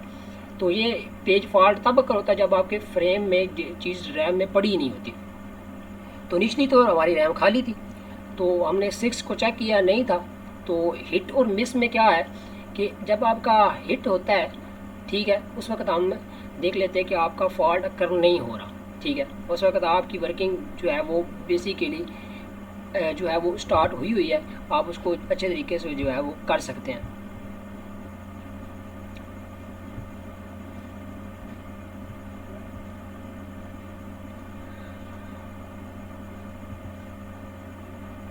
तो हमारे पास जब देखते हैं कि डेटा हमारे पास जो है वो इन हो चुका है, तो हम इसको अब कैसे फॉलो करते जाएंगे। नेक्स्ट हमारे पास ये चीज़ें होंगी कि रैम में फर्स्ट टाइम हमारे पास गया तो हमारे पास 6 जो है वो आ गया। अब हमारे पास फॉल्ट अक्कर हुआ है, फॉल्ट अक्कर होने के बाद क्या चीज़ आती है, अब हमारे पास 1 था, तो हमने 1 को जब कॉल की तो 1 भी ऑलरेडी हमारे पास मौजूद नहीं है, फॉल्ट फिर अक्कर होगा, ठीक है, और 1 जो है वो फ्रेम नंबर 2 में चला जाएगा। नेक्स्ट हमारे पास अभी तक फ्रेम जब तक फिल नहीं होते फिर तक तो कोई मसला नहीं है, क्योंकि फ्रेम में डाटा हम भेजते जा रहे हैं। तो नेक्स्ट जब हम जाएंगे 1 पे, 1 की अब देखिए कि हमारे पास 3 नंबर पे जो चीज़ आ रही है, डाटा जो आ रहा है वो 1 है, और रेडी हमारे पास 1 जब फ्रेम में मौजूद होता है तो हमारे पास क्या होता था, पेज, यानी कि हमारे पास जो पेज टेबल बना है जिसमें फ्रेम के जो है ना हिसाब से डेटा जो मौजूद है वहाँ से ही CPU को मिल गया, तो वो वापस चला गया। इसका मतलब है जो CPU आया उसकी वर्किंग बड़ी स्पीड से हुई, क्योंकि उसको डाटा मिल चुका है। तो वो एक प्रोसीजर अच्छे वाला, जैसे गुड प्रोसीजर कह सकते हैं, बड़ा फास्ट प्रोसीजर कह सकते हैं, वो होता है। तो 1 को जब हमने दोबारा कॉल की तो उस वक्त 1 हमारी फ्रेम नंबर 2 में ऑलरेडी मौजूद था, तो वो हमारा जो है वो हिट हुआ है, यानी कि फॉल्ट अक्कर नहीं हुआ उस वक्त। तो हम उसको कह सकते हैं कि हमारे पास ये हिट हो चुकी है, ये वाला जो है वो फॉल्ट यहाँ पे अक्कर नहीं हुआ। तो हमारा इसी तरह डेटा वो हुई इसी 1 में पड़ा हुआ है, तो वो 1 से वहाँ से चला गया, मुझे नया डाटा जो है वो इन करने की ज़रूरत नहीं पड़ी। अब उसके बाद जब 2 को कॉल हुई है तो 2 हमारे पास मौजूद नहीं है, और हमारे पास फ्रेम नंबर 3 अभी तक मौजूद है, हम उसको वहाँ पर रख सकते हैं। अभी टेक्निक फीफो वाली यूज़ नहीं हुई, अभी तक फीफो वाली टेक्निक यूज़ नहीं हुई, अभी तो सिर्फ डेटा को हम जो है ना वो प्लेस कर रहे हैं। तो हमने 2 को भी रख लिया, यहाँ तक ये चीज़ होगी। अब फीफो वाली टेक्निक यूज़ होने के फर्स्ट इन फर्स्ट आउट, यानी कि अब आपने सबसे पहले ये ज़हन में रखना है कि सबसे पहले डेटा कौन सा हमने जो है वो फ्रेम में रखा था। अगर देखा जाए तो हमने सबसे पहले फ्रेम नंबर 1 में 6 को रखा था। तो अब जब नेक्स्ट टाइम 0 की कॉल हुई है, पेज फॉल्ट तो अक्कर हुआ कि वो 0 मौजूद ही नहीं था, तो हमने क्या किया, 6 को रिमूव करके उसकी जगह पे हमने 0 को रख लिया।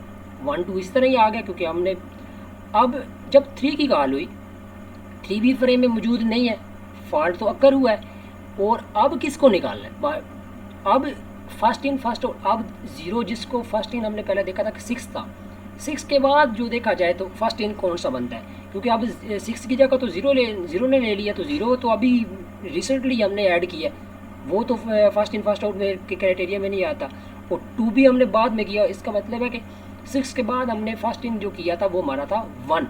6 के बाद अगर देखा जाए तो फ्रेम नंबर 2 में जो 1 पड़ा है वो फर्स्ट इन आउट हुआ था, क्योंकि 6 तो निकल चुका है। 6 के बाद 1 हमने इन किया था, तो मतलब कि फर्स्ट इन वाला और फर्स्ट आउट वाला प्रोसीजर जो फॉलो होता है वो 1 पे होता है। इसका मतलब है जो अब कमांड दी जाएगी तो अब जो 3 जो है वो 1 की जगह पर रिप्लेस हो जाएगा। ये आप देख सकते हैं इस तरह ये वर्किंग हो रही है। तो नेक्स्ट हम 4 की कॉल करते हैं। 4 भी फॉल्ट अकर है क्योंकि ऑलरेडी मौजूद नहीं है, और अब हमारे पास फ्रेम नंबर जो 3 है उसमें 2 जो है वो फर्स्ट इन फर्स्ट आउट के क्राइटेरिया में आ रहा है, क्योंकि ये 0 और 3 तो दोनों डेटा जो नया डेटा पड़ा है जो हमने रिसेंटली अभी ऐड किया है। सबसे पहले जो देखा जाए पुराना डेटा पड़ा हुआ है जो जिसको फर्स्ट वन पे हमने इन किया था वो हमारे पास 2 मौजूद था, तो 2 को हमने निकाल दिया, 2 की जगह पे हमारे पास आ गया 4। अब 6 की बारी आई है, तो अब देखना है कि अब फर्स्ट इन फर्स्ट आउट, अब अगर देखें कि हमारे तीनों फ्रेम की वर्किंग हो चुकी है। अब अगर आपने ज़ेन थोड़ा इस्तेमाल किया जाए तो हमारे पास देखा जा सकता है कि अब 0 ऐसा डिजिट है जो इन के हिसाब से सबसे मतलब पहले आया था फ्रेम में, तो हम 0 को अब रिप्लेस जो है वो कर सकते हैं 6 के साथ। 6 को हम 0 के साथ रिप्लेस करेंगे और 6 3 4 आ जाएगा। अब हमारे पास 0 की कमांड आ गई, 0 पे फॉल्ट अकर हुआ है, फॉल्ट अकर हो गया तो अब हमारे पास 3 जो है 6 से ऊपर जो 3 है वो हमारे पास 6 के बाद जो है वो नंबर जो जिसे कहते हैं फर्स्ट इन फर्स्ट आउट हुआ होने वाला है। फर्स्ट इन ये हुआ था तो इसको हम फर्स्ट आउट करेंगे अब, तो हम 0 3 की जगह पे आ गए। अब हमने 2 की कॉल करनी है, तो जिस तरह पीछे प्रोसीजर है कि अब फ्रेम नंबर 3 पे जो 4 है वो फर्स्ट डेटा है और आउट वही होना है, ठीक है, उसको निकाल दिया। अब हमारे पास कॉल होगी 1 की, तो फॉल्ट ये जब तक हमारे पास फ्रेम में डेटा मौजूद नहीं है तब तक हमारा पेज फॉल्ट ही एक कर हो रहा है, तो हमने रिप्लेस फीफो के हिसाब से करना है कि हमारे पास फर्स्ट इन फर्स्ट आउट होने वाली चीज़ है। अब देखा जाए तो 6 जो है हमारे पास वो सबसे पहले फर्स्ट इन फर्स्ट आउट के क्राइटेरिया में आ रहा है, तो यहाँ पे हम 6 को 1 के साथ रिप्लेस कर देंगे। अब चीज़ आती है कि आपके पास 1 के बाद 2 आ रहा है, तो 2 हम फ्रेम में चेक कर रहे हैं कि फ्रेम नंबर 3 में 2 पड़ा हुआ है। जब पड़ा हुआ है मैंने बताया कि आपके पास जब चीज़ पड़ी होगी तो आप उसको कर देंगे ये हिट है, ये तो वहाँ से पे टेबल से मिल गया और फ्रेम में मौजूद थी, तो वहाँ से वापस फ्रेम नंबर 3 में आया, फ्रेम नंबर 2 में पड़ा है, वहाँ से उसने डाटा लिया और CPU को वापस दे दिया कि चलो जी वापस ले। वर्किंग यानी फास्ट वर्किंग जिसे कह सकते हैं। तो फास्ट वर्किंग से हमारे पास क्या हुआ कि डाटा जो हमें चाहिए था वो ऑलरेडी मौजूद था, तो हमने वो देख लिया। अब इस तरह 1 देखा जाए 1 भी मौजूद है तो यहाँ में भी हिट हो जाएगा। अब 2 भी मौजूद है, ये भी हिट होता है, यानी कि अब ये वर्किंग यानी 1 फिर देखा जाए फिर 2 देखा जाए। अब देखिए 0 के बाद अभी भी जो प्रोसीजर हुआ है रिसेंटली, अब देखें कि यहाँ तक हम पहुँच चुके हैं कि हमारी 0 तक कॉल होगी। अब हमारे पास आया 3, ठीक है। अब ये देखना है कि जल्दी जल्दी में फॉलो करते तो आ रहे हैं, लेकिन ये भी ज़हन में रखना है कि अब टेक्निक यूज़ हो रही है फर्स्ट इन फर्स्ट आउट वाली, तो ज़हन में रखना है कि फर्स्ट इन फर्स्ट आउट में किसको ज़हन में रखना है कि डेटा जब जहाँ से ये लाइन शुरू हुई है जहाँ पे फॉल्ट खत्म हुआ है हमारे पास 4 दफ़ा हिट हुआ है, तो फर्स्ट टाइम जो हिट हुआ था, ठीक है, वो कहाँ पे हिट हुआ था, किस की जगह पे हमें अगर हिट ना होता फॉल्ट अकर होता तो हमने किस की जगह पे रिप्लेस करना था। अब उसी ही जगह पे रिप्लेस करना है, क्योंकि अब 0 हमारे पास ओल्डेस्ट जो है ना फर्स्ट इन फर्स्ट आउट वाला जो है वो नंबर है, इसकी जगह पे ये चीज़ ध्यान में रखनी है। जब आपके पास एक नंबर में जो है ना हिट वाले हो रहे होते हैं, फॉल्ट अकर नहीं हो रहा होता, तो आपको इसी ज़हन में बात रखनी चाहिए कि आप किसको कंट्रोल कर रहे हैं, किसको आपने जो है वो फर्स्ट इन फर्स्ट आउट के हिसाब से रिप्लेस करना है। ये टेक्निक जो है वो यूज़ कर रहे हैं हम। तो 0 की जगह पे हमने 3 रिप्लेस कर दिया। अब 2 भी है और 1 देखा जाए तो वो ऑलरेडी मौजूद है, तो वो सिंपली हमारा हिट ही होता जाएगा, और 1 भी हमारे पास मौजूद है, फिर 2 हमारे पास मौजूद है, वो भी हिट हो जाएगा। अब हमारे पास आ जाती है 0, तो अब 0 किसकी जगह पे आएगी, 3 दफ़ा हमारा हिट हुआ, तो आप देख सकते हैं कि 0 हमारे पास 2 की जगह पे आ रही है, क्योंकि हमारा 2 से पहले फर्स्ट इन फर्स्ट आउट के क्राइटेरिया को फिल कर रहा था। तो ये तो एग्जांपल थी फर्स्ट इन फर्स्ट आउट की। तो आई होप कि आपको समझ आई होगी। I try my best. Next चलते हैं, जो सेकंड नंबर पर हमारे पास एल्गोरिथम है ऑप्टिमल पेज रिप्लेसमेंट एल्गोरिथम्स। इसमें बेसिकली वर्किंग इसकी भी एग्जांपल हम करते हैं। इसकी वर्किंग ये है कि आपके पास आपने इसी तरह जिस तरह हमने ऊपर पहले पेज को फिल किया, इस तरह आपके पास पेज आपने फिल करने हैं पहले तो तीनों को।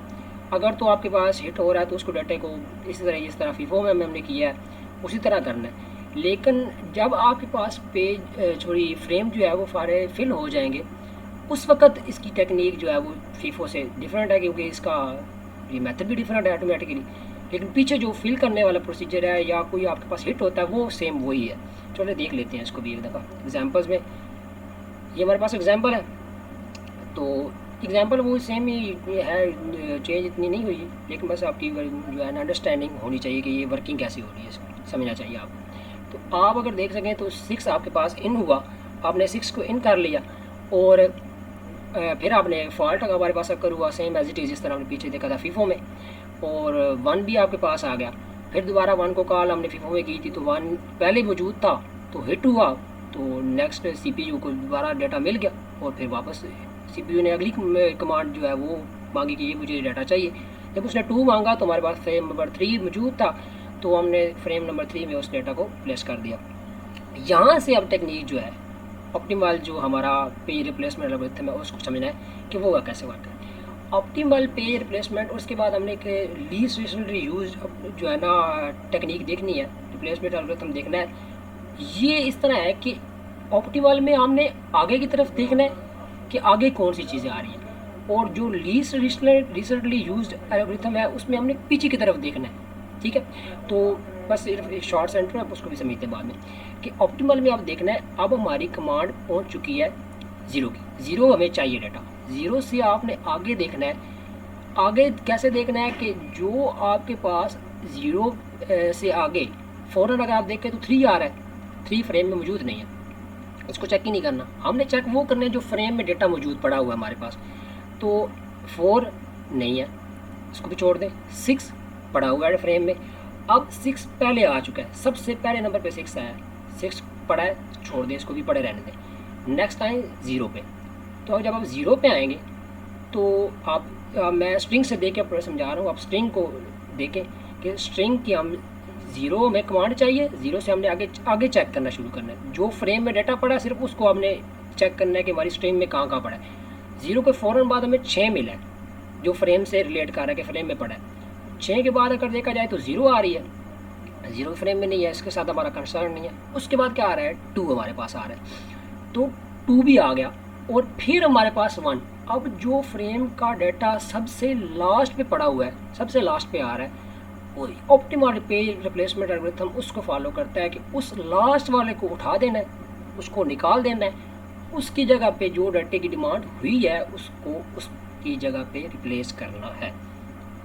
एक दफ़ा दोबारा रिपीट करते हैं एक चीज़ को कि जहाँ पे आपको कोई चीज़ चाहिए, कोई डाटा चाहिए, जो डिजिट आपको चाहिए, आप वहाँ पे पहुँचे हैं, वहाँ से आपने आगे चेक करना है कि हमारे फ्रेम आपके पास ज़्यादा भी हो सकते हैं। ये एग्जांपल छोटी सी ली है, आप फ्रेम बढ़ा भी सकते हैं, ठीक है। उस पर आपने फ्रेम का डाटा चेक करना है, जो फ्रेम का डाटा सबसे आखिर पे यूज़ हो रहा हो, सबसे आखिर पे पड़ा हो, पहले जो है ना पहले सारे उसके फिल हो गए हैं, एक डाटा जो है वो लास्ट पे पड़ा है, ठीक है, तो उसको हमने निकालना, लास्ट वाले को निकालना जो सबसे लास्ट पे यूज़ हो रहा है। हमने देखा है कि 6 पहले यूज़ हो रहा था, इस तरह 2 बाद में यूज़ हुआ और 1 2 के बाद आ रहा है। तो इसलिए मतलब है कि कहने का मकसद ये है कि 1 को हमने जो है डाटा इस तरह का है कि ये बाद में काफ़ी टाइम बाद यूज़ होना है, तो हम उसको निकाल सकते हैं कि उसकी जगह पे डाटा रख सकते हैं, इसलिए मतलब टेक्निक यूज़ हो रही है। तो अब हम 1 को रिप्लेस करके 1 की जगह पे हमने 0 कर दिया, ये आप देख सकते हैं। ये प्रोसीजर बेसिकली फीफो के हिसाब से भी बहुत आसान है, अगला भी इससे आसान है, मतलब अगला भी इसी तरह ही है, वो पीछे की तरफ देखना है, ये आगे की तरफ हम देख रहे हैं, ठीक है। यानी कि नेक्स्ट हमारे पास जो डिजिट्स आ रहे हैं, अभी आपके बाद जो है 0 के बाद हमने 3 को इंसर्ट करना है, 3 के ऊपर भी फॉल्ट अकर हो रहा है क्योंकि फ्रेम के अंदर मौजूद नहीं है। तो इसी तरह हम 3 के लिए भी आगे देखेंगे। अगर आप 3 के लिए देखें तो 3 के बाद 4 फ्रेम में मौजूद नहीं है, इसके साथ हमारा कंसर्न नहीं है, 6 मौजूद है, ठीक है। तो ऐसे मतलब 6 को भी रिप्लेस नहीं करेंगे, 6 फ़ौरन बाद आ चुका है, मतलब इसके बाद 6 यूज़ होना है, तो हम इसको निकाल नहीं सकते। 0 6 के बाद फ़ौरन आ गई, सो 0 भी यूज़ होनी है। 2 भी आ गया है, लेकिन 2 इन दोनों जो फ्रेम में डाटा मौजूद है उनके लास्ट पे आ रहा है, ठीक है। तो इसलिए जो लास्ट पे आ रहा है उसको हमने रिप्लेस करना है। अगर हमारा इसके बाद एक फ्रेम होता, फॉर एग्जांपल फ्रेम नंबर 4 भी होता, ठीक है, उसमें बड़ा होता 1, ठीक है, तो हमने फिर 1 को रिप्लेस करना था क्योंकि वो लास्ट में यूज़ होना था। अभी हमारे पास 3 फ्रेम है, तो 3 में क्या है, 6 हमने चेक किया, पढ़ा था, 0 हमने पढ़ा देखा, उसके बाद 2 आ रहा है तीसरे नंबर पर, लिहाजा 2 की बारी है, 2 को हम रिप्लेस कर देंगे 3 के साथ। 3 हमें चाहिए था, हमने 3 को फ्रेम में कर दिया। सेम एज इट इज़ 4 हमें चाहिए, 4 के आगे चेक करें, 6 हमारे पास पहले आ रहा है, 0 बाद में आ रहा है, और 2 1 1 ओ 3 तो फिर लास्ट पे जाके चला गया। तो इसका मतलब 3 की वर्किंग बहुत जो है ना काफ़ी टाइम के बाद जाके होनी है, हम इसको निकाल सकते हैं डाटा को। तो अभी भी 3 की जगह पे डाटा जो है वो 4 रिप्लेस हो चुका है।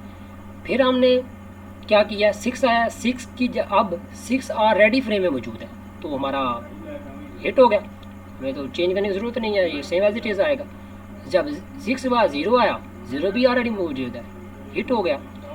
तो इसमें वो फीफो की जगह पे जिस तरह हम करते थे ना, फीफो में याद रखना होता था कि हमारा फर्स्ट इन फर्स्ट कौन सा किसको आपने निकालना है, वो भी ज़रूरी नहीं है। इसके तो ये बस टेक्निक आपने स्ट्रिंग से देखनी है कि आगे देखना है बस स्ट्रिंग में कि ये डाटा कहाँ कहाँ पड़ा हुआ है, जो लास्ट में पड़ा है उसको निकालना है बस। तो हमारा ये भी फिल हो गया। अब 2 नहीं था, देखिए आप, मैंने फिल कर दिया 2, हमारे पास जो डाटा निकालना था। उसके बाद हमने चेक किया, हम पीछे जाते हैं एक दफ़ा, अब हमारी चाहिए 2 में देखें तो हमारे पास 2 के बाद 1 आ रहा है, 1 की ज़रूरत नहीं, वो फ्रेम में मौजूद नहीं है, 2 भी फ्रेम में मौजूद नहीं है, 1 फिर आ रहा है, 2 फिर आ रहा है, 0 आ रहा है, 0 सबसे पहले आया है, तो इसका मतलब 0 को तो निकालेंगे नहीं। उसके बाद 3 आया, फिर उसके बाद 2 आया, फिर उसके बाद 1 आया, फिर 4 लास्ट पे आया, और फिर 0 आ गया, और फिर 6 तो मौजूद ही नहीं है, लिहाजा 6 की ज़रूरत ही नहीं है इसके बाद। ठीक है, हमें हमारी डिमांड ही 6 की नहीं है, तो हम 6 को निकाल देंगे और 6 की जगह पे ही डाटा रिप्लेस करेंगे। देख सकते हैं हमने 0 और 4 को नहीं निकाला, क्योंकि 6 के बाद यूज़ नहीं हो रहा, इसकी ज़रूरत ही नहीं है।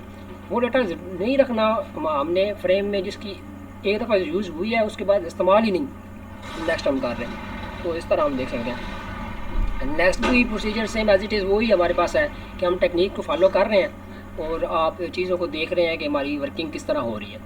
तो 2 0 और 1 हमारे पास आ चुका है। तो नेक्स्ट अगर आप देखें तो हमारे पास 2 0 1 सेम एज इट इज़, क्योंकि हमारा डेटा जो है वो हिट हुआ है, इधर पीछे फॉल्ट क्रिएट था लेकिन अब हिट हो चुका है। तो हम इसको देख सकते हैं कि हमारा वर्किंग जो है वो कैसे हो रही है। तो इसी तरह ये चीज़ें जो है वो रैंडमली हमारी वर्क कर रही हैं।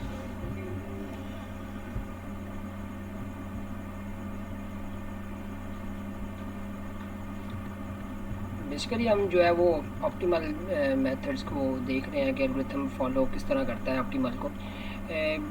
फीफो से बहुत ज़्यादा इजी वे में इसकी वर्किंग हो रही है। हम देख चुके हैं कि हमारे पास 6 जो है वो लास्ट पे आ रहा था, तो हमने 6 की जगह पे, क्योंकि 6 का बाद यूज़ नहीं हो रहा था, तो हमने 2 को जो है वो 6 की जगह पे रिप्लेस किया। अब जैसे 1 की कमांड हुई तो 1 के बाद हमने चेक किया कि फ्रेम में कौन कौन सा डाटा मौजूद है, किस किस जगह पे मौजूद है। तो 1 के बाद अगर देखें तो 2 भी मौजूद है सबसे पहले, फिर 1, फिर 2 मतलब 2 दफ़ा यूज़ हो रहा है, तो इसको तो निकालना बनता नहीं क्योंकि ये 2 दफ़ा कॉल होगा हमारा।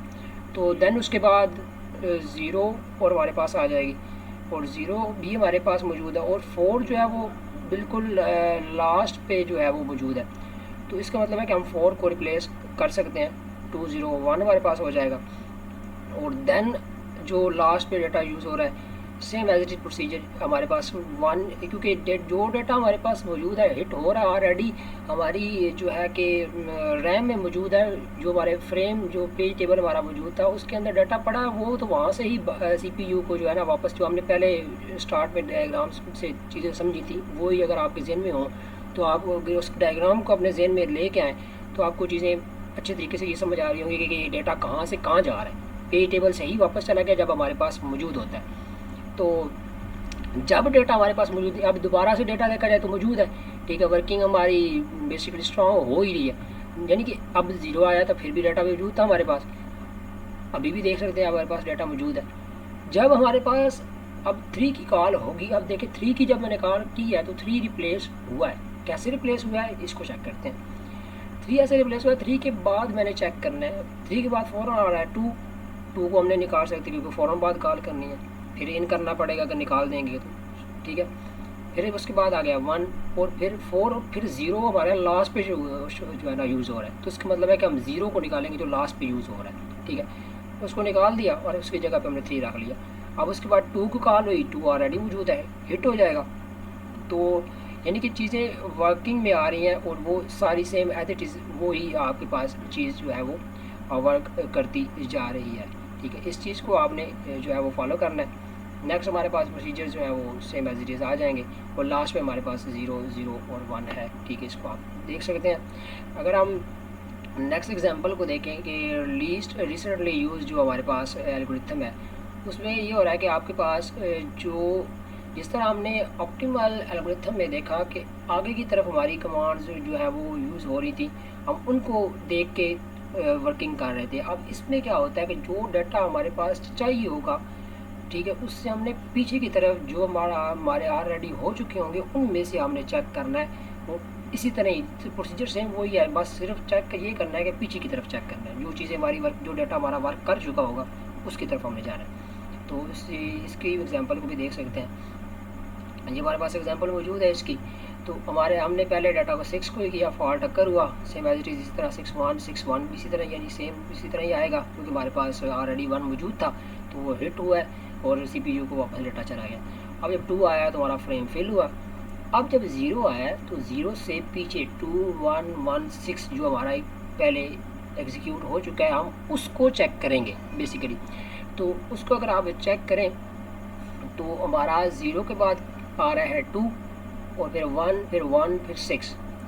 तो जो 0 के बाद 2 हमारे पास आ रहा है, ठीक है, 2 हमारा फ्रेम में सबसे पहले मौजूद है, 1 हमारा उसके बाद मौजूद है, ठीक है, और फिर 1 वही मौजूद है, ठीक है, फिर 6 हमारा लास्ट पे आ रहा है। तो जो हमारी 0 जो है वो हमारे 6 की जगह पे रिप्लेस हो जाएगी। देख लें आप, इस तरह ही होगी वर्किंग। इस तरह हम 3 की कॉल करनी है तो 3 को भी हमने इसी तरह हम बेसिकली पीछे चेक करना है कि हमारे पास 0 2 1 1 6 में से कौन कौन से पहले यूज़ हो रहे हैं और लास्ट पे कौन सा यूज़ हो, लास्ट पे यूज़ हो रहा होगा उसको हमने फ्रेम में से निकालना है। तो 0 फ़ौरन बाद यूज़ हो रहा है, इसके बाद 0 तो निकलेगा नहीं, उसके बाद 2 यूज़ हो रहा है वो भी नहीं निकलेगा। अब 1 लास्ट पे यूज़ हो रहा है, इसका मतलब है कि जो 3 रिप्लेस होगा वो 1 की जगह पे होगा, क्योंकि वो लास्ट पे यूज़ हो रहा है। हमने लास्ट पे देखना, ये नहीं देखना कि ये तो यार तीसरे नंबर पे यूज़ हो रहा है तो ये तो नहीं, हमने देखना है कि लास्ट फ्रेम के हिसाब से जो लास्ट पे यूज़ हो रहा है उसको निकालना है इन दोनों टेक्निक्स में जब फॉलो करनी है। तो बेसिकली ये चीज़ सेम एज इट इज़ मतलब वर्किंग ये इसका प्रोसीजर है, इसमें कोई इतनी खास चेंजिंग नहीं है, मतलब ये सेम एज इट इज़ वही है। जब हमने 3 के बाद चेक किया, 4 को हमने चेक किया था, 4 के बाद हमारे पास 3 ऑलरेडी मौजूद था, फिर 0 मौजूद था, तो हमने 2 लास्ट में मौजूद था तो उसकी जगह हमने 4 जो है वो इंक्लूड कर लिया, ठीक है। और जब 4 के पीछे हमने चेक किया तो हम देख सकते हैं कि जो सॉरी 6 के बाद हमने चेक किया तो फ़ौरन 4 मौजूद था हमारे पास, उसको भी नहीं निकाल सकते थे, और हमारे पास फ़ौरन 3 मौजूद था, लेकिन 0 हमारा थर्ड पे आ रहा था तो उसकी जगह पे हमने 6 को रिप्लेस कर लिया। जब 0 की कॉल हुई तो 0 के पीछे देखा जाए तो 3 लास्ट पे आ रहा है, तो 3 को हम कर सकते हैं क्योंकि रैंडमली हमारे पास फ़ौरन बाद 6 4 पहले ही आ रहे हैं और 3 लास्ट पे आ रहा है, हम चेक कर सकते हैं। तो अब ये भी होता है कि ये भी कर सकते हैं कि 6 देखें एक दफ़ा लास्ट पे भी आ रहा है फ्रंट पे भी आ रहा है, लेकिन फ्रंट पे पहले आपके फ़ौरन बाद तो एक दफ़ा यूज़ होना है ना, तो इसलिए हमें फ़ौरन बाद चाहिए। तो वो चीज़ आपके पास वही वर्क होनी है जो फ़ौरन बाद आ रही हो, उसको हमने चेक करना है। ये नहीं कि 2 दफ़ा अगर कोई डिजिट यूज़ हो रहा है तो उसमें ये नहीं है कि लास्ट पे यूज़ हो रहा है तो हम लास्ट वाले को चेक करेंगे, हम जो फ़ौरन बाद यूज़ हो रहा है उसको ही चेक करेंगे। ये इस टेक्निक को मतलब इस तरह ही आपने फॉलो करते जाना है आगे नेक्स्ट जितना भी आपका प्रोसीजर होगा, ठीक है। अब आपके पास जो मौजूद है कि अब आपने जो है वो 2 को रिप्लेस किया, ठीक है। 2 के बाद हमने चेक किया 0 भी हमारी मौजूद थी, 6 भी 4 लास्ट पे आ रहा था तो उसकी जगह पे 2 हो गया। तो 1 जो है उसके बाद हमने देख लिया कि 2 भी मौजूद है, 0 मौजूद है, 6 की जगह पे हमने 1 को रिप्लेस कर लिया, 1 चेंज हुआ है अब। तो अब 2 की जो कमांड आई है 2 ऑलरेडी मौजूद था, हिट में चला गया, 1 ऑलरेडी मौजूद था, हिट में चला गया, 2 फिर ऑलरेडी मौजूद था, हिट में चला गया, 0 ऑलरेडी मौजूद थी, हिट में चला गई। फिर 3 जब आई तो 3 से पीछे हमने डाटा चेक किया, 0 आई, फिर 2 आया, फिर उसके बाद 1 आया, तो 1 की जगह पे 3 को रिप्लेस कर दिया। इसी तरह कंटिन्यू करें तो 2 की कमांड जब आई तो 3 फ़ौरन बाद, फिर 0, फिर 2 आ रहा है। तो अब एक चीज़ ध्यान में रखनी कि ये भी देखना है कि फ्रेम में ऑलरेडी मौजूद है, तो फिर तो ये चीज़ें चेक करने की ज़रूरत नहीं होती। तो मैं चेक ही नहीं कर रहा कि 2 आया है तो 2 ऑलरेडी मौजूद है, तो हमारा हिट वाला प्रोसीजर है वो तो लेके पेज टेबल से ही वापस चला जाएगा, हमारे CPU को दे देगा कि ये डाटा हमने मांगा है, ये बड़ा ही इतने स्पीड के साथ वर्किंग करेगी ये चीज़, क्योंकि हमारे रैम में मौजूद है, हमें हार्ड डिस्क में जाने की ज़रूरत नहीं, पर वर्चुअल मेमोरी का यूज़ ही नहीं किया हमने। तो ये चीज़ हमारी वर्किंग की। और उसके बाद 1 की जब ज़रूरत पड़ी तो 1 हमारा डाटा मौजूद नहीं था, दोबारा से फॉल्ट करिए 2 हमने 2 चेक किया, बाद में पढ़ा जी फ़ौरन फ्रेम वाला, उसके बाद 3 पढ़ा है तो 0 लास्ट पे आ रहा था तो 0 की जगह पे हमने 1 रिप्लेस कर दिया। अब देन जो है वो देखा जाए तो इसमें थोड़ा चेंज आया 2 1 3, ठीक है। 2 1 3 हमारा सेम एज इट इज़ क्योंकि पड़ा था ऑलरेडी मौजूद। इसके बाद 2 की कमांड आई, 2 भी ऑलरेडी मौजूद है, मतलब यानी कि चीज़ें हमारी सिंपल हुई कि हमारे पास यहाँ पे अगर देखा जाए तो 2 और सॉरी ये आप के पास 2 1 3 रिप्लेस हुआ, ठीक है। 0 की जगह पे हमने 1 को रिप्लेस कर दिया। जब हमने 2 की कमांड की तो आल जो ऑलरेडी हमारे पास मौजूद था तो सेम एज इट इज़ आ गई। अब हमने 0 की कमांड करनी है तो 0 से पीछे थे, 0 हमारा लास्ट डिजिट है स्ट्रिंग का देखा जाए तो 2 फ़ौरन बाद आ रहा है, फिर 1 आ रहा है, लास्ट पे जाके 3 आ रहा है, तो 3 की जगह पे हमने 0 को रिप्लेस कर दिया। बेसिकली सॉरी टू से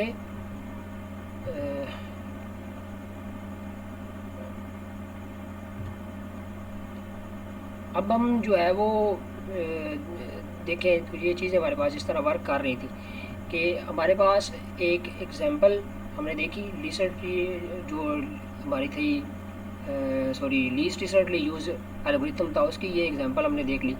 हमने ऑप्टिमल की देखी, ठीक है। ऑप्टिमल का प्रोसीजर भी हमने देखा, इसका भी देख लिया। तो ये ऑप्टिमल और लीस्ट रिसेंटली जो है ये ऑलमोस्ट आप देख सकते हैं कि सेम। ऑप्टिमल रिप्लेसमेंट में सोल्ड टू से लास्ट के जो 3 टेबल्स हैं उसमें बाय मिस्टेक जो है वो डाटा को प्लेस करते हुए थोड़ी सी मिस्टेक हुई है। बाकी उसकी वर्किंग जो पीछे बताई गई है सारी वर्किंग वही है, बाय मिस्टेक डाटा जो है वो प्लेस हुआ है किसी वजह से, तो उस गलती को आपने दुरुस्त कर लेना है, ठीक है। वर्किंग जो है वो बिल्कुल बेसिकली जो आपको समझाएगी है वही है। डाटा बाई मिस्टेक हुआ है दरमियान में, उसको एक दफ़ा आप चेक कर सकते हैं। जो लीस्ट रिसेंटली वाला टेबल बिल्कुल एग्जैक्ट वही आपकी वर्किंग को आपको दोबारा एक दफ़ा मैं चेक करवा रहा हूँ कि ये चीज़ें इस तरह वर्क कर रही हैं।